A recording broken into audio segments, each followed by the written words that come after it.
दोस्तों, इस दुनिया में धार्मिक मान्यताओं से जुड़ी हुई बहुत सी जगहें पाई जाती हैं और वृंदावन उन्हीं में से एक है। कहा जाता है कि यह वही जगह है जहां श्री कृष्ण ने अपने बचपन के दिन बिताए थे। और एक चीज जो लोगों को सबसे ज्यादा अपनी तरफ आकर्षित करती है वो है यहाँ पर श्री कृष्ण और राधा जी के बीच की खूबसूरत यादें। आपको बता दें कि वृंदावन में श्री कृष्ण और राधा जी के प्रेम को समर्पित कई मंदिर और खूबसूरत जगहें देखने को मिलती हैं। उन्हीं में से एक है निधिवन। दोस्तों, निधिवन एक ऐसा रहस्यमय बगीचा है जिसके बारे में ये बताया जाता है कि शाम होते ही श्री कृष्ण अपनी गोपियों के साथ यहाँ पर रासलीला करने आते हैं। यहाँ के भक्तों और स्थानीय लोगों का ऐसा कहना है कि शाम की आरती होने के बाद किसी को भी मंदिर के आसपास नहीं भटकना चाहिए और अगर कोई ऐसा करता है तो वो अंधा हो जाता है या फिर मानसिक तौर पर बीमार हो जाता है। लेकिन दोस्तों, निधिवन में ऐसा क्या रहस्य छुपा हुआ है जिसकी वजह से किसी को भी शाम होने के बाद मंदिर में जाने की इजाजत नहीं दी जाती? अगर आप भी जानना चाहते हैं इन सभी रहस्यों के बारे में विस्तार से, तो बने रहें हमारे साथ वीडियो के अंत तक। नंबर 1, निधिवन में राधा जी और श्री कृष्ण जी की रासलीला। दोस्तों, भगवान श्री कृष्ण का जन्म तो मथुरा में हुआ था और गोकुल में उनका पालन पोषण किया गया था, लेकिन वृंदावन का निधिवन वो जगह है जहां श्री कृष्ण ने अपनी अनेकों लीलाएं की थी। और उन्हीं लीलाओं में से एक लीला है जब श्री कृष्ण ने 16,108 गोपियों के साथ यहाँ पर महारास रचाया था और उन गोपियों की सभी इच्छाएं पूरी की थी। दोस्तों, निधिवन में तुलसी के ढेर सारे पेड़ लगे हुए हैं और ये पेड़ कोई और नहीं बल्कि उनकी गोपियां ही हैं जो रात होते ही अपने वास्तविक रूप में आ जाती हैं। और यहाँ के स्थानीय लोगों का ऐसा कहना है कि शाम की आरती होने के बाद श्री कृष्ण और राधा जी यहाँ पर रोजाना रासलीला रचाने आते हैं, जिस वजह से रात के समय निधिवन में किसी भी इंसान का आना साफ तौर पर मना है। नंबर 2, रात के समय निधिवन में कोई क्यों नहीं आ सकता?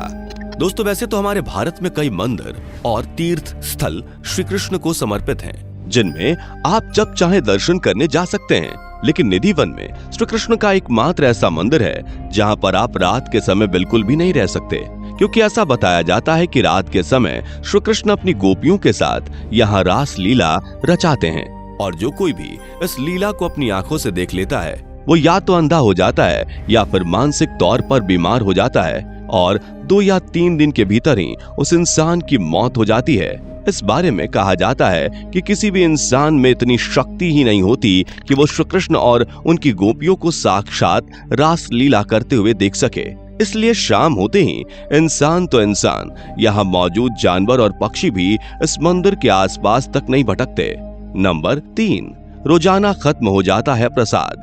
दोस्तों, ऐसा बताया जाता है कि जब निधिवन के मंदिर में शाम की आरती पूरी हो जाती है तो इसके बाद सभी श्रद्धालुओं को मंदिर से बाहर निकाल दिया जाता है और निधिवन के पूरे क्षेत्र को करीब 7 तालों से बंद कर दिया जाता है। ताला बंद होने से पहले मंदिर के गर्भगृह में श्री कृष्ण के लिए एक नीम की दातून, एक पान, लड्डू, माखन, मिश्री और श्रृंगार के सारे सामान रख दिए जाते हैं, जिसके बाद यहाँ सुबह तक कोई भी नहीं आता। लेकिन दोस्तों, इसमें सबसे ज्यादा हैरान करने वाली बात यह है कि 7 तालों के बंद होने के बाद भी इस मंदिर में कोई भी नहीं आता और जब सुबह बंद मंदिर को खोला जाता है तो पान का पत्ता चबाया हुआ, दातून की हुई, लड्डू और माखन मिश्री खाया हुआ और श्रृंगार का सामान बिखरा हुआ मिलता है। लोगों का ऐसा मानना है कि रात के समय स्वयं श्री कृष्ण यहाँ आकर सारी चीजों का भोग लगाते हैं। नंबर 4, निधिवन के आसपास के मकानों में खिड़कियां क्यों नहीं मौजूद हैं? दोस्तों, मान्यता है कि जब श्री कृष्ण ने इस वन में 16,108 गोपियों के संग यहाँ पर महारास रचाया, तभी से यहाँ पर उनका वास रहता है और शाम होने के बाद श्री कृष्ण रोजाना यहाँ पर अपनी गोपियों के साथ नृत्य करते हैं। अगर कोई उनकी इस रास लीला को अपनी आंखों से देखता है तो ये सब देखने की कीमत उसे अपनी जान देकर चुकानी पड़ती है। यही कारण है कि निधिवन के आसपास जितने भी मकान मौजूद हैं उनमें पहले बहुत सारी खिड़कियां श्री कृष्ण की रास लीला को देखने के लिए बनवाई गई थी। लेकिन जब लोगों को इसके भयानक परिणाम के बारे में पता चला तो निधिवन के पास मौजूद सभी लोगों ने अपने मकानों से खिड़कियां हटवा दी और आज के समय में आपको निधिवन के पास मौजूद किसी भी मकान में एक भी खिड़की देखने को नहीं मिलेगी। नंबर 5, निधिवन के पेड़ों का अजीबो गरीब आकार। दोस्तों, निधिवन में तुलसी के ढेर सारे पेड़ मौजूद हैं और यहाँ मौजूद तुलसी का हर एक पेड़ आपस में लिपटा हुआ है एक जोड़े के रूप में। कहा जाता है कि यहाँ मौजूद तुलसी का हर एक पेड़ श्री कृष्ण और उनकी गोपियां हैं और रात के समय जब श्री कृष्ण रास लीला करते हैं तो तुलसी के ये सभी पेड़ गोपियों में तब्दील हो जाते हैं और सुबह होते ही ये वापस पहले के रूप में आ जाते हैं। यहाँ के पेड़ों के बारे में ऐसा बताया जाता है कि आप इन पेड़ों से एक भी पत्ता तोड़कर नहीं ले जा सकते। अगर कोई ऐसा करने की कोशिश करता है तो वो किसी न किसी दुर्घटना का शिकार हो जाता है। यहाँ मौजूद पेड़ों के बारे में सबसे हैरान करने वाली बात तो ये है कि इन पेड़ों की टहनियां ऊपर की तरफ बढ़ने के बजाय जमीन की तरफ अपना रुख मोड़ लेती हैं। नंबर 6, श्री कृष्ण के लिए सजाया जाता है रंग महल। दोस्तों, निधिवन में मौजूद रंग महल एक ऐसी जगह है जो कि सबसे ज्यादा रहस्यमयी बताई जाती है। ऐसा कहा जाता है कि जब श्री कृष्ण रात के समय अपनी गोपियों के साथ रास रचाते हैं तो उसके बाद रात के समय वह रंग महल में विश्राम करते हैं और इसलिए उनके लिए यहाँ पर बिस्तर भी सजाया जाता है। इसके बाद अगली सुबह जब महल का दरवाजा खोला जाता है तो बिस्तर की सिलवटें देखने में ऐसा लगता है जैसे कि रात को श्री कृष्ण यहाँ पर आराम करके गए हों। नंबर 7, निधिवन में होने वाली घटनाओं का कोई गवाह क्यों नहीं होता। दोस्तों, निधिवन में भगवान श्री कृष्ण की होने वाली रासलीला का आज तक कोई गवाह देखने को नहीं मिला है, लेकिन फिर भी गांव के लोगों को इस बात पर पूरा विश्वास है और ऐसा बताया जाता है कि आज से 150 साल पहले संत राम नाम का एक इंसान भगवान श्री कृष्ण और राधा जी का बहुत बड़ा भक्त हुआ करता था और जब उसने निधिवन के बारे में ये सुना तो उसने ठान लिया कि वो किसी भी हाल में रात के समय श्री कृष्ण की रासलीला को देखकर रहेगा। इसके बाद संत राम एक रात निधिवन में आकर छुपकर बैठ गया और जब सुबह निधिवन के दरवाजे खोले गए तो वो सभी को वहां पर बेहोश पड़ा मिला।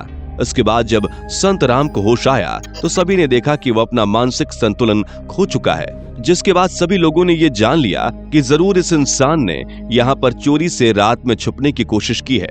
दोस्तों, तब से लेकर आज तक इस गलती को दोबारा किसी ने नहीं दोहराया और यही कारण है कि निधिवन में होने वाली घटनाओं का कोई भी गवाह देखने को नहीं मिलता। नंबर 8, वंशी चोर राधा रानी का मंदिर। दोस्तों, इस पूरी दुनिया में निधिवन के भीतर राधा जी का इकलौता ऐसा मंदिर मौजूद है जहां उन्हें बांसुरी बजाते हुए दिखाया गया है। इसके पीछे की मान्यता ये बताई जाती है कि श्री कृष्ण बचपन से ही बांसुरी बजाने के बेहद शौकीन थे और कई बार तो ये सब देखकर राधा जी को भी श्री कृष्ण की बांसुरी से जलन होने लगती थी। इसी के चलते एक बार राधा जी ने श्री कृष्ण की बांसुरी चुराकर उन्हें बांसुरी से दूर करना चाहा, क्योंकि जब श्री कृष्ण बांसुरी बजाते थे तो उनकी बांसुरी की मीठी धुन को सुनकर सभी गोपियां और गायें उसी स्थान पर खिंची चली जाती थी और राधा जी हमेशा ये चाहती थी कि श्री कृष्ण अकेले में ही उनके साथ ज्यादा से ज्यादा समय बिताएं। इसलिए उन्होंने श्री कृष्ण की बांसुरी को चुराकर ये देखना चाहा कि अगर वो इस बांसुरी को बजाएंगी तो क्या सभी गोपियां और गायें उनसे आकर्षित होंगी या नहीं, लेकिन ऐसा बिल्कुल भी नहीं हुआ। जिसके बाद राधा जी ने खुद श्री कृष्ण से माफी मांगते हुए उन्हें उनकी बांसुरी वापस दे दी। नंबर 9, निधिवन का विशाखा कुंड। दोस्तों, निधिवन में मौजूद विशाखा कुंड एक ऐसा कुंड है जिसका निर्माण खुद श्री कृष्ण ने किया था। इस कुंड के बारे में ऐसा बताया जाता है कि एक बार श्री कृष्ण के साथ रासलीला करते समय विशाखा नाम की एक गोपी को बहुत जोरों से प्यास लगी। ये सब देखकर श्री कृष्ण ने अपनी बांसुरी से एक जलकुंड का निर्माण किया जिससे विशाखा ने अपनी प्यास बुझाई और इसी वजह से इस जलकुंड का नाम विशाखा कुंड पड़ गया। नंबर 10, निधिवन में मौजूद रहस्यमयी चट्टान।